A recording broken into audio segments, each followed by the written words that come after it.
चाहे कोई भी वस्तु हो, उसका एक सेंटर जरूर होता है। बात करें एक परमाणु की या फिर एक स्टार की, सबके पास अपना एक केंद्र मौजूद होता है।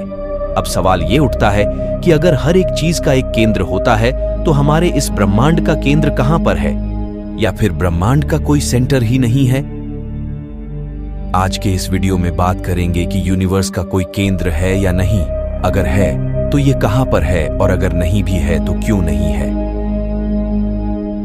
तो चलिए शुरू करते हैं आज के इस नए एपिसोड को। यूनिवर्स शब्द से दो मतलब निकलता है। पहला है पूरा यूनिवर्स और दूसरा है ऑब्जर्वेबल यूनिवर्स।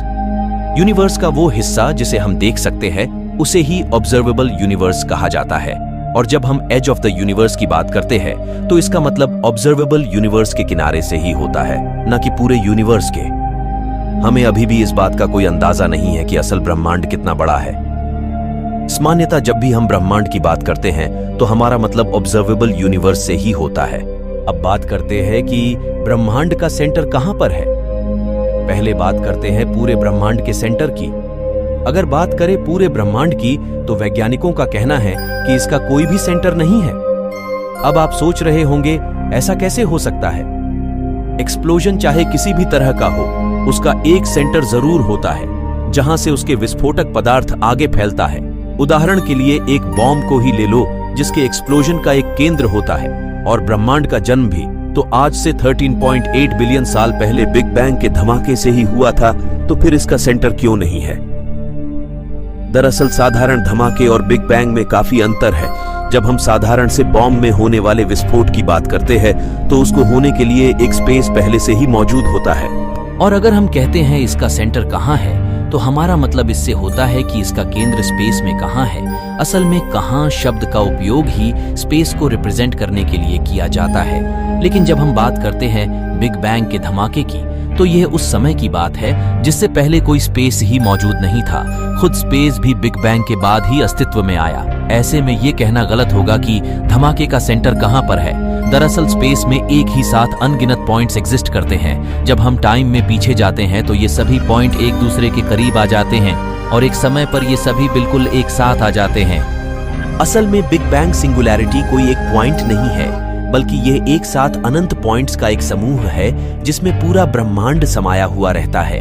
जब बिग बैंग से ब्रह्मांड फैलना शुरू करता है तो ये एक साथ हर एक जगह फैलता है। इसको एक गुब्बारे की मदद से समझाया जा सकता है। एक गुब्बारा लेते हैं जिसके सरफेस पर एक एक पॉइंट, गैलेक्सी और क्लस्टर्स को दर्शाता है। ये बिना हवा भरे अवस्था में बिग बैंग से पहले के ब्रह्मांड को दर्शाता है। जब हम इसमें हवा भरते हैं तो यह फैलना शुरू करता है, जिससे इसके सभी पॉइंट्स के बीच की दूरी बढ़ती जाती है।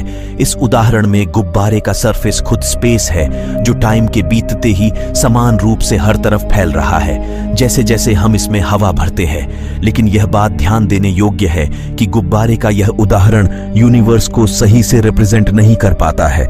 ये तो सिर्फ समझने में आसानी के लिए उदाहरण में लिया जाता है।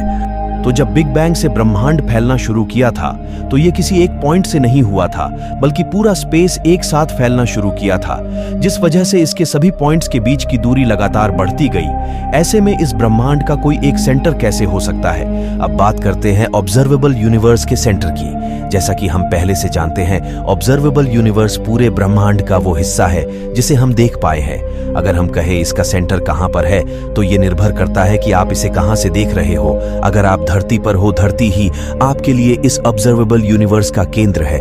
और अगर कोई एलियन एंड्रोमेडा गैलेक्सी में बैठकर ब्रह्मांड को ऑब्जर्व कर रहा है तो उसके लिए एंड्रोमेडा गैलेक्सी ही ब्रह्मांड का केंद्र है। जानते हैं कैसे? मान लेते हैं आप यहाँ पे हो और चारों तरफ से लाइट ब्रह्मांड से आप तक पहुंच रही है। अब चूंकि लाइट एक निश्चित रफ्तार से यात्रा करती है, जिस वजह से चारों तरफ से लाइट को आप तक पहुंचने में बिल्कुल एक जैसा ही टाइम लगेगा और ये लाइट्स बिल्कुल ही समान दूरी तय करते हुए आप तक पहुंचेगी। और इस तरह से यह पता चलता है कि ऑब्जर्वेबल यूनिवर्स के सेंटर का कोई एक ठिकाना नहीं है, बल्कि यह तो आप में हो सकता है, मुझ में हो सकता है और सब में भी हो सकता है। धरती से अरबों लाइट ईयर दूर भी हो सकता है। कहे तो हर एक चीज खुद में ऑब्जर्वेबल यूनिवर्स का केंद्र है। आज के इस वीडियो में बस इतना ही। अगर इस वीडियो में आपको कुछ भी अच्छा लगा हो तो इसे लाइक करें। इस तरह के वीडियोस को और देखना चाहते हैं तो हमारे इस चैनल को सब्सक्राइब करें। मिलते हैं आपसे एक और वीडियो में। तब तक के लिए जय हिंद।